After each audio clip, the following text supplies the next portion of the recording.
Hello, everyone. Welcome to Fadó's Irish Pub. I am Ashley Gnelsey. Are you guys ready to cheer the USA?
All right, thank you very much, Ashley Gnelsey and Frankie Hayduck. How could you not listen to that guy, right? Welcome, everyone, to the Black and Gold on Brazil. United States and Portugal, little Columbus Crew angle before this match as the United States looking to make history here today. 2 wins for the first time back-to-back in a World Cup since 1930. Trying to go to the knockout rounds for a second consecutive World Cup for the first time ever. Neil Sika with crew assistant coach Robert Moscott, 15 years coaching, with experience in the Dutch Eredivisie, UEFA Champions League over in Poland, but now he's here as a member of the Black and Gold and the Crew.com's Ryan Schwepfinger. Guys, thanks for being here. Thanks. Thank you, Neil. How about this crowd? Great atmosphere here. Fever pitch, right? Everyone's going to file in. It's going to get rowdy towards halftime of the post game, but what a start in that game against Ghana, and then critical defending for almost 80 minutes before the big John Brooks goal. Sets up emotionally. Robert, you know you've seen the Dutch national team have victories on important moments, get the win, and then kind of cool off. With the United States, they're running with this confidence now. Now they're the favorite. I mean, Vegas, the odds have switched. What do you make of this matchup today? Well, it's great to see, even being here, you feel the energy from the U.S. at the moment. They have been, I thought they had a pretty tough game against Ghana, actually. The possession wasn't that great, but it was a fantastic result. And that changes everything in a World Cup. Is you can get that flow going, if you get the team going, that's a big thing. But I do think, I'm a little bit hesitant about today. I mean, Portugal's still a very strong team, even though they have a couple of guys out. But it's fantastic to see the U.S. team with that confidence. Yeah, let's talk about Portugal a little bit with the red card and some of the injuries. Got shredded by Germany in their first game, 4-0. You can make what you will of the FIFA rankings, fourth, but still a pretty darn good team on the ball. And the fact is, are we underestimating what they're capable of? Robert, you say no. Yeah, I think so. I mean, obviously what we just talked about, it's fantastic that the U.S. team has such a confidence going into that game. Everybody's talking about winning, but a draw could be good as well. Mm-hmm. I mean, they're playing a strong team. I know it's going to depend on the last game then, but listen, they have players from Lazio Roma, they have players from Manchester United, from Valencia, from all the top teams in Europe. There's players. Yes, they do have a couple of injuries. Yes, it's a great time to play them now, but listen, if you attack them too much, you'll be in trouble. Yeah, that's the case. Ryan, with the United States, they played so much of that game, and the perspective changes when you have to defend for so long. Jurgen Klinsmann has said in the days leading up, we're going to go for it, we're going to go to attack. As we get into the lineup here, though, you got to be careful with who you've got in the midfield and who you bring forward. Yeah, I think the United States had a chance to definitely play their style. Portugal's going to want to sit back, and you mentioned the injuries and the red cards on defense. A bit of a makeshift back line for Portugal today, a chance for the U.S., a little bit of a different look, though, so it'll be interesting to see how those two styles clash and play out, as you could really make the argument that both teams want to play that counter style of game. All right, the United States approach, they look like they're going to have a 4-5-1. It could turn into a 4-1-4-1 depending on if they're going forward. Let's start with them, Robert. And the fact right away, you got Clint Dempsey, no Josie Altidore, and that's critical. Explain to the fans, taking away the ability to hold the ball up and relieve pressure, because whether you're playing Ghana and whether it was unexpected that they were going to get pressed and have to defend a low back line at the top of their 18, do the same against Portugal or even Germany Thursday. Having a true target guy, well, Dempsey can do that. Not having your key guy, though, that's a big miss. Well, I don't mind Dempsey playing up top that much. He's the one who can score a goal. If it's the same like Holland, if Robben and Van Persie are doing well, they win games. And that's the same with Dempsey and Bradley in the U.S. team, I guess. But missing Altidore up top means that you don't have that extra guy in the midfield who can score that goal, being Dempsey. I think he's by far the most dangerous player for the U.S. team, and he can score goals. Again, he's always strong when he needs to step up his game. So I have a lot of expectations of him, and I think it's a smart thing to make that midfield a little bit stronger than it is normally. If you would go with one less in the midfield, maybe an attacking style player there, Portugal could really hurt you. And speaking about Dempsey up top too, we're hearing some reports that with the broken nose, he's only capable of breathing out of one nostril. It's putting him alone up top. I'm just curious to get your thoughts on that. Do you expect a full 90 out of him today? Is he going to be relied on throughout the duration of this match, or do you think we'll see a situation where he gets some support later in the form of a substitution? I think he has enough character to pull himself through for 90 minutes, but you said that playing with that broken nose, it's going to cost him oxygen.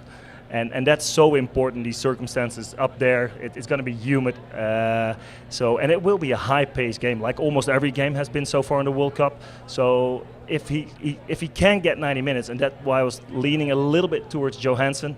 He used him as a sub last time. I expected him, actually. But I think this is a good choice.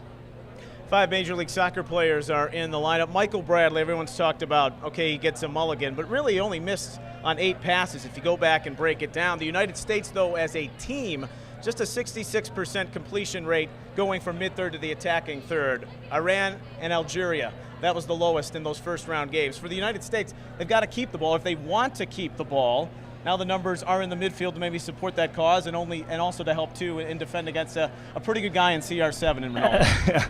And again, the United States team is not playing against an amateur team tonight. No. They're playing against a good team. So I would say that what is going to be very, very important are the set pieces. And they have strong enough guys to do that, to pull that off with the free kicks, the corner kicks. But the counterattack is going to be important as well. So you're saying holding the ball is going to be very important. I think that will be the tough part there. And you want to hold the ball up in the half of Portugal, not so much on your own half. They're going to give you that space in your own half. But as soon as you get it in their half, they'll be in trouble. And everyone, too, has been making the argument saying Portugal comes into this match a wounded animal. Well, you're never as bad as you are at your worst. And I think we can all make the point that Portugal was at their worst against Germany. They're playing for their World Cup lives today. you have to figure that they'll muster whatever they can, even if it is an injury-riddled, a red card-riddled side. They still have Cristiano Ronaldo. They still have quality, and with their World Cup lives on the line, you have to figure the U.S. is going to get their best game today. Well, Robert, it's not all Ronaldo, and you make an interesting point too, being the wounded animal or defeated. We see Mexico come to Columbus, and when things go bad, they go bad quickly. That's what happened to Portugal in the Germany game.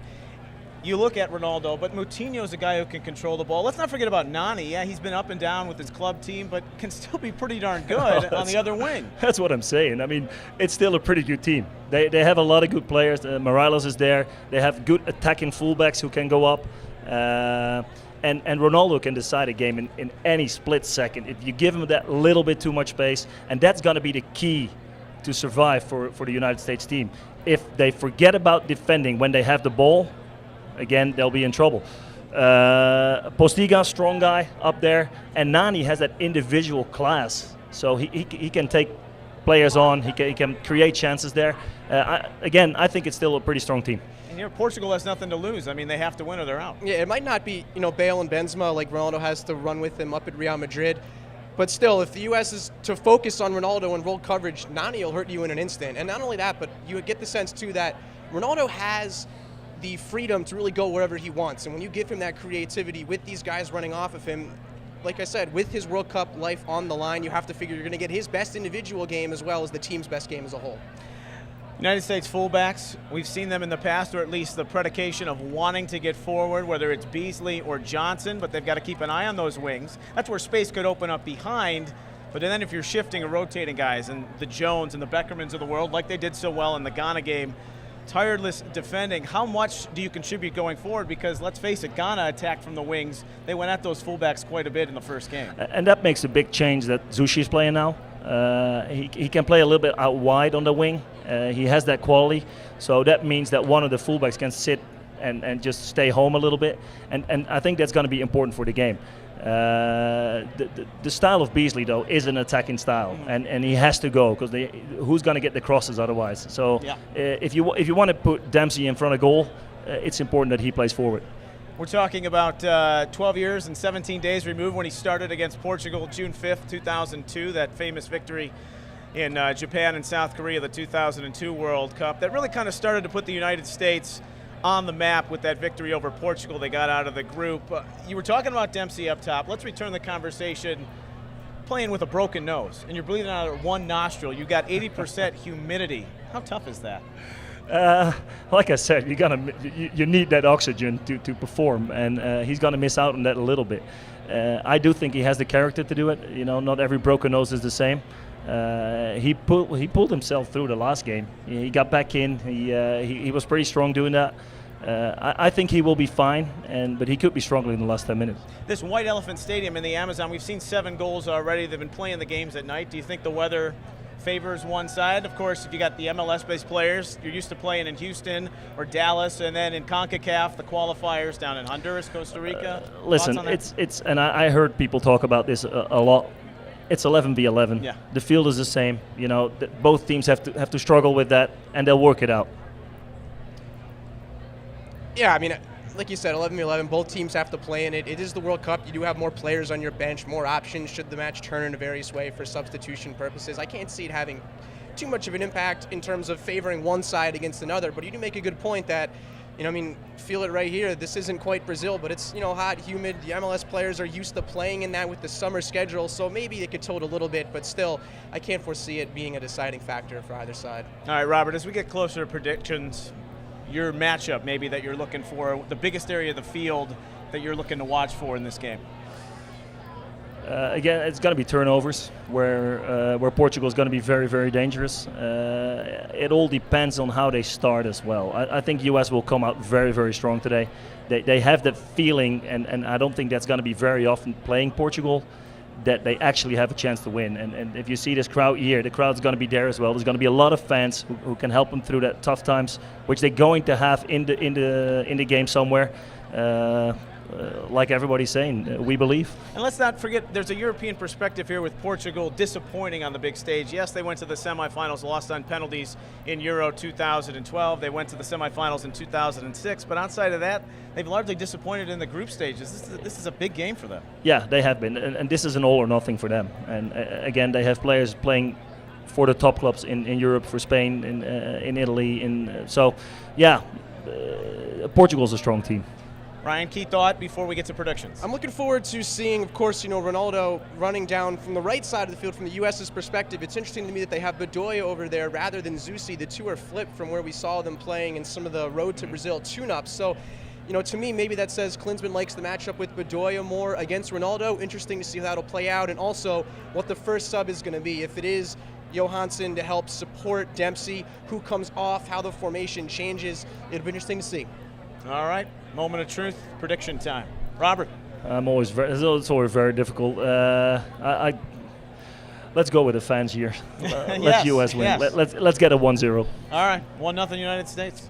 I said 2-1 the last Monday when we were here. You were spot on. Yeah, and I'll toot my own horn a little bit there, and I'll go with it again. I'll say 2-1 United States, and they'll go through today.